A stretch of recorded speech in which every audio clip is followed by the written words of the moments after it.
Hi all, ഞാനൊരു കഥ പറയാം. ഈ കഥ നിങ്ങൾക്ക് പ്രചോദനമാവുകയാണെങ്കിൽ നിങ്ങളുടെ വിലയേറിയ അഭിപ്രായങ്ങൾ രേഖപ്പെടുത്തുക. അതോടൊപ്പം തന്നെ ഈ വീഡിയോ ലൈക്കും ചെയ്യുക.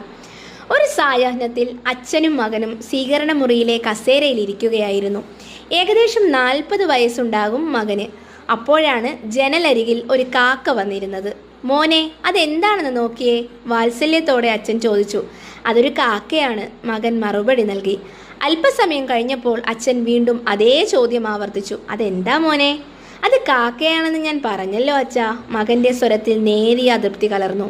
കുറച്ചുകൂടി കഴിഞ്ഞപ്പോൾ അച്ഛൻ മൂന്നാമതും ചോദിച്ചു.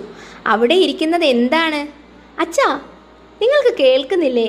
അതൊരു കാക്കയാണ്, മകൻ ദേഷ്യത്തോടെ പറഞ്ഞു. നാലാമതും അച്ഛൻ അതേ ചോദ്യം ആവർത്തിച്ചപ്പോൾ മകന് നിയന്ത്രണം നഷ്ടപ്പെട്ടു.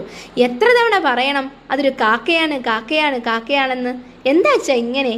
അവൻ അല്പം കടുപ്പിച്ചു ചോദിച്ചു. മകന്റെ പ്രതികരണത്തിൽ വിഷമം തോന്നിയ അച്ഛൻ പതിയെ എഴുന്നേറ്റു. റൂമിൽ പോയ അദ്ദേഹം ഒരു പഴയ ഡയറിയുമായി തിരിച്ചു വന്നു. എന്നിട്ട് അത് മകന്റെ കയ്യിൽ കൊടുത്തു. ഇതൊന്ന് വായിച്ചു നോക്കൂ, അച്ഛൻ ശാന്തമായി പറഞ്ഞു. മകൻ ഡയറി തുറന്നു. ആദ്യത്തെ പേജിൽ ഇങ്ങനെ എഴുതിയിരുന്നു.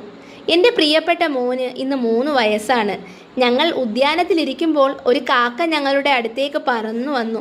മോൻ എന്നോട് ചോദിച്ചു, അച്ഛാ ഇതെന്താണ്? ഞാൻ പറഞ്ഞു, മോനെ അതൊരു കാക്കയാണ്. അവൻ വീണ്ടും ചോദിച്ചു, അച്ഛാ അതെന്താണ്? ഞാൻ വീണ്ടും പറഞ്ഞു, അതൊരു കാക്കയാണ്. ഇങ്ങനെ അവൻ 23 തവണ എന്നോട് ചോദിച്ചു. ഓരോ തവണയും ഞാൻ സ്നേഹത്തോടെ മറുപടി പറഞ്ഞു, അതൊരു കാക്കയാണെന്ന്. അവൻ്റെ ആ ആകാംക്ഷ നിറഞ്ഞ ചോദ്യങ്ങൾ എനിക്ക് വലിയ സന്തോഷവും കൗതുകവുമാണ് നൽകിയത്. എൻ്റെ കുഞ്ഞുമോൻ്റെ നിഷ്കളങ്കത ഓർത്ത് ഞാൻ അത്ഭുതപ്പെട്ടു പോയിരുന്നു. ഡയറി വായിച്ചു കഴിഞ്ഞതും മകൻ്റെ കണ്ണുകൾ നിറഞ്ഞു തുളുമ്പി. താൻ ചെയ്തത് എത്ര തെറ്റായി പോയെന്ന് അവൻ ഓർത്തു. അവൻ വേഗം അച്ഛൻ്റെ അടുത്തേക്ക് ചെന്ന് കെട്ടിപ്പിടിച്ച് പൊട്ടിക്കരഞ്ഞു. ക്ഷമിക്കണം അച്ഛാ, എനിക്ക് തെറ്റുപറ്റി, അവൻ വിതുമ്പലോടെ പറഞ്ഞു. ഇത്തരത്തിൽ മാതാപിതാക്കളോട് ദേഷ്യപ്പെടുന്ന മക്കൾക്ക് ഈ കഥ ഒരു പാഠമാകട്ടെ.